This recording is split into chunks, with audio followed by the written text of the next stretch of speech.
विवाह एक अनाथ लड़की का। पूनम एक पारंपरिक रूप से पली बड़ी हुई लड़की प्रेम से शादी करने वाली है जो उसके चाचा द्वारा चुना गया है। पूनम और प्रेम के विश्वास और प्यार की परीक्षा होनी है, लेकिन जब एक दुर्घटना होती है, पूनम जिंदगी भर के लिए पूरी तरह जख्मी हो जाती है। आइए हम अपनी कहानी को शुरू करते हैं। अपनी पत्नी के निधन के बाद दिल्ली के धनी व्यापारी श्री हरीश चंद्र ने अपने दो बेटे को पालने का जिम्मा लिया। जब वे बड़े हुए तो उन्होंने बड़े बेटे सुनील की शादी भावना से करा दी और अपने छोटे बेटे प्रेम को अपनी शिक्षा पूरी करने दी, यहाँ तक कि उसे विदेश पढ़ने दिया। जल्द ही सुनील और भावना ने एक बेटे राहुल को जन्म दिया। हरीश चंद्र जी के एक पंडित थे, उनका नाम भगत था। भगत ने उन्हें बताया कि उन्हें उत्तर प्रदेश के मधुपुर के एक फल व्यापारी कृष्णकांत की भतीजी पूनम है जो प्रेम के लिए सही है। प्रेम का परिवार पूनम को देखने आया। पूनम को प्रेम और प्रेम को पूनम बहुत अच्छे लगे।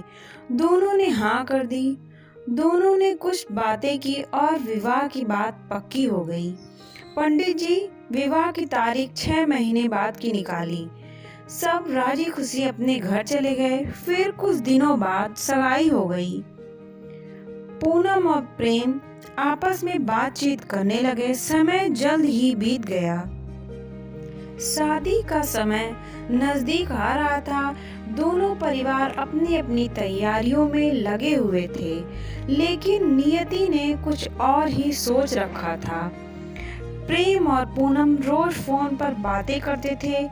एक दिन प्रेम ने पूनम से कहा, मुझे तुमसे प्यार हो गया है। फिर प्रेम को किसी डील के लिए जापान जाना पड़ता है और जब वह वापस आता है तो पूनम भी उसे लेने हवाई अड्डे पर पहुंचती है। फिर दोनों साथ में थोड़ा समय बिताते हैं। फिर वह अपने घर लौट जाती है। शादी की तैयारियां जोरों शोरों से होने लगती हैं, लेकिन किस्मत को तो कुछ और ही मंजूर था। शादी के 2 दिन पहले घर में आग लग गई। सब कुछ जल जाता है।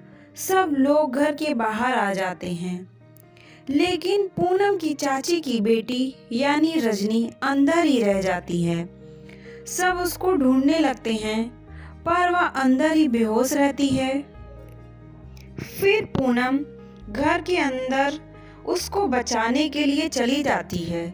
जैसे ही वह उसको बचाकर बाहर लाती है, पूनम के ऊपर जलती हुई छत गिर जाती है। पूनम बुरी तरह जल जाती है। उसको हॉस्पिटल ले जाया जाता है। उधर प्रेम के घर बारात निकलने की तैयारी हो रही थी।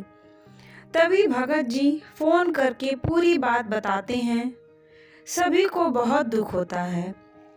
प्रेम और उसका पूरा परिवार हॉस्पिटल आ जाता है। फिर प्रेम के पिताजी बड़े बड़े डॉक्टरों को बुलाकर पूनम का ऑपरेशन करवाते हैं। पूनम का पूरा शरीर जल चुका था, बस उसका चेहरा बचा था। लेकिन प्रेम ने पूनम की मांग हॉस्पिटल में ही भर दी और उसकी बहुत देखभाल की। फिर कुछ दिन बाद पूनम घर आई और उसकी शादी हुई। खुशी खुशी सब बीत गया। पूनम अपने ससुराल आई। वहाँ पर सबने उसकी बहुत देखभाल की और प्रेम ने बहुत अच्छे से पूनम की देखभाल की। प्रेम और पूनम दोनों खुशी खुशी अपने जीवन में आगे बढ़ने की कस्में खाकर एक दूसरे के साथ अच्छे से जीवन यापन करने लगे। अगर हर बेटी का ससुराल ऐसा मिले तो माता पिता को किसी बात की चिंता ना हो। हमें अपनी सोच को बदलना होगा, तभी यह संभव है। गरिमा की कहानियाँ अच्छी लगे तो गरिमा की कहानियाँ चैनल को लाइक और सब्सक्राइब करना ना भूलें। राधे राधे।